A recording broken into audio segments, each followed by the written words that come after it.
আসসালামু আলাইকুম, welcome to my channel. আজ শেয়ার করব আপনাদের সঙ্গে মশালা ভেন্ডি রেসিপি। একদম সহজে তৈরি করে নিতে পারবেন, কম সময়ে অনেক বেশি মজার হয়। রুটি, ভাত সব কিছুর সঙ্গে অসাধারণ লাগে। আসুন দেখে নেওয়া যাক।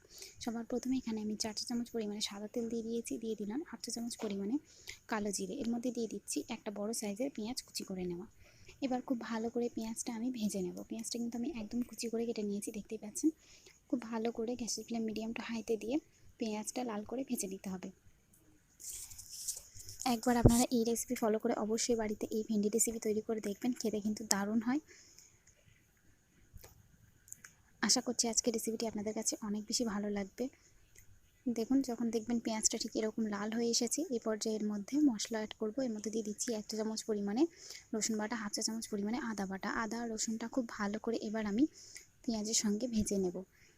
ততক্ষণ পর্যন্ত খুব ভালো মতো ভেজে নিতে হবে, যতক্ষণ না দেখবেন খুব ভালো করে আদা রসুনের কাঁচা গন্ধটা চলে যাচ্ছে। 1 থেকে 2 মিনিট খুব ভালো মতো পেঁয়াজের সঙ্গে আদা রসুনটা আমি ভেজে নিচ্ছি। গ্যাসের ফ্লেম এই পর্যায়ে মিডিয়াম টু লোতে রাখবেন, রেখে খুব ভালো মতো মশলাটা কষিয়ে নেবেন। এই রেসিপিতে আমি যে উপকরণগুলো ব্যবহার করছি সেগুলো আমি ডিসক্রিপশান বক্সে লিখে দেবো, আপনারা চাইলে সেখান থেকে সহজেই দেখে নিতে পারবেন। আপনারা তো আপনাদের পছন্দ মতো বাড়িতে রান্না করেন, তবে আমি কিভাবে রান্না করি আজকে সেটাই শেয়ার করছি আপনাদের সঙ্গে। যখন দেখবেন খুব ভালো মতো আদা রসুনটা ভেজে নেওয়া হয়ে গেছে, এই পর্যায়ে আমি এর মধ্যে সামান্য একটু পানি দিয়ে দিলাম। পানি দিয়ে আবারও খুব ভালো করে একবার আমি কষিয়ে দিচ্ছি। দেখুন, খুব ভালো করে এভাবে কষিয়ে নেওয়া হয়ে গেলে এবার আমি এর মধ্যে বাকি উপকরণগুলো দিয়ে দেব। এখানে দিয়ে দিচ্ছি একটা বড় সাইজের টমেটো কুচি করে নেওয়া। টমেটোটা খুব ভালো করে মশলার সঙ্গে একবার আমি এভাবে একটু মিশিয়ে দেব। খুব ভালো করে টমেটোটা একবার এভাবে মিশিয়ে দেওয়ার পরে এর মধ্যে আমি শুকনো মশলাগুলো ব্যবহার করছি। সবার প্রথমে এখানে দিয়ে দিচ্ছি লবণ। এখানে আমি স্বাদ অনুযায়ী লবণ দিয়ে দিয়েছি। দিয়ে দেব 1 চামচ জিরে গুঁড়ো, দিয়ে দিচ্ছি হাফ চামচ পরিমাণে হলুদ গুঁড়ো, দিয়ে দেব হাফ চামচ পরিমাণে লাল লঙ্কার গুঁড়ো। অবশ্যই করে ঝালটা আপনারা একটু আপনাদের টেস্ট অনুযায়ী ব্যবহার করবেন। দিয়ে দিলাম 1 চামচ পরিমাণে ম্যাগি মশলা, দিয়ে দিচ্ছি হাফ চা চামচ পরিমাণে গরম মশলার গুঁড়ো। এবার খুব ভালো করে এই সব উপকরণগুলো একসঙ্গে আমি একটু কষিয়ে নেব। এই মশলাগুলো দিয়েই কিন্তু এই ভেন্ডি রেসিপিটি তৈরি করব আমি। খেতে কিন্তু দারুণ হয়, তাই অবশ্যই আপনারা লাঞ্চে অথবা ডিনারে তৈরি করে নিতে পারেন এই ভেন্ডি রেসিপিটি। ঝটপট হয়ে যায় এই রেসিপি। দেখুন, খুব ভালো করে আমি এটা মিশিয়ে দিলাম। দেওয়ার পরে এবার এর মধ্যে দিয়ে দিচ্ছি দুটো চিড়ে নেওয়া কাঁচা ঝাল। কাঁচা ঝালটা দেওয়ার পরেও খুব ভালো করে একবার আমি মশলাটা আবারও একটু কষিয়ে নেব। আজকের এই রেসিপিটি যদি আপনাদের কাছে ভালো লেগে থাকে তাহলে অবশ্যই একটি লাইক করে দেবেন।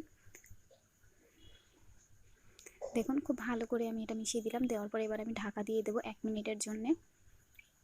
1 মিনিট পরে আমি আপনাদের সাথে ফিরে আসছি। দেখুন, 1 মিনিট হয়ে গেছে। 1 মিনিটের মধ্যে খুব ভালো মতো টমেটোটাও গলে গেছে, মশলাটাও খুব ভালো মতো রেডি হয়ে গেছে, মশলা থেকে তেল ছেড়ে এসছে। এই পর্যায়ে আমি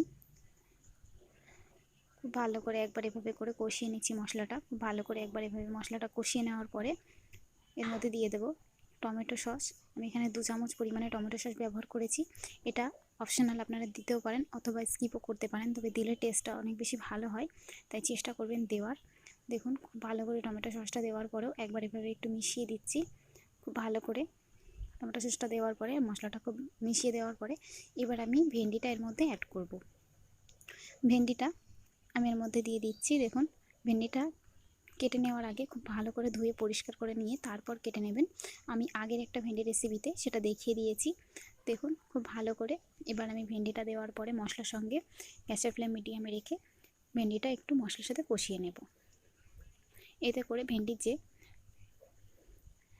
নাল ভাবটা সেটাও অনেকটা বেশি কমে যায়, থাকেই না বলতে গেলে। খুব ভালো মতো একটু এভাবে কষিয়ে নেওয়ার চেষ্টা করবেন, আর টেস্টও অনেক বেশি ভালো আসে। দেখুন, খুব ভালো করে কিন্তু মশলার সঙ্গে আমি ভেন্ডিটা কষিয়ে নিলাম।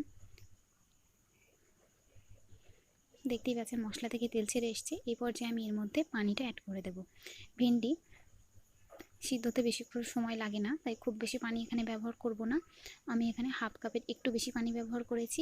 খুব ভালো করে এবার আমি মশলার সঙ্গে মিশিয়ে দিলাম পানিটা দিয়ে। দেখুন গ্রেভিটা কেমন হয়েছে, খুব বেশি কিন্তু পানি আমি এখানে ব্যবহার করিনি। এবার আমি এটা ঢাকা দিয়ে দেব 3 মিনিটের জন্যে। 3 মিনিট পরে গ্যাসের ফ্লেম একদম লো টু মিডিয়ামে রাখতে হবে। রেখে 3 মিনিট পরে আমি একবার আপনাদেরকে দেখিয়ে দিচ্ছি। দেখুন কিছুটা পরিমাণে পানি এখানে শুকিয়ে এসেছে। একবার আমি আপনাদেরকে এভাবে নেড়ে দেখিয়ে দিচ্ছি। দেখতেই পাচ্ছেন অর্ধেকটা পরিমাণে ভেন্ডি কিন্তু সিদ্ধ হয়ে গেছে।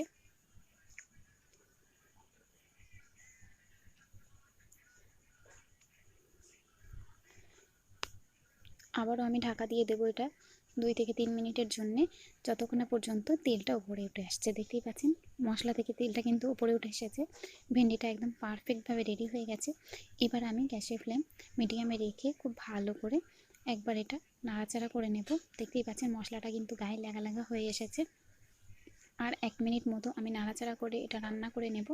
আর 1 মিনিট রান্না করে নেওয়ার পরেই এটা আমি নামিয়ে দেব। খেতে কিন্তু দারুণ হয়। এই সিম্পল ভেন্ডি রেসিপিটি কিন্তু একটু অন্যরকম করে তৈরি করলে, দেখতেই পাচ্ছেন ভেন্ডিটা আমি দেখিয়ে দিলাম, এটা কিন্তু খুব ভালো মতো সিদ্ধ হয়ে গেছে।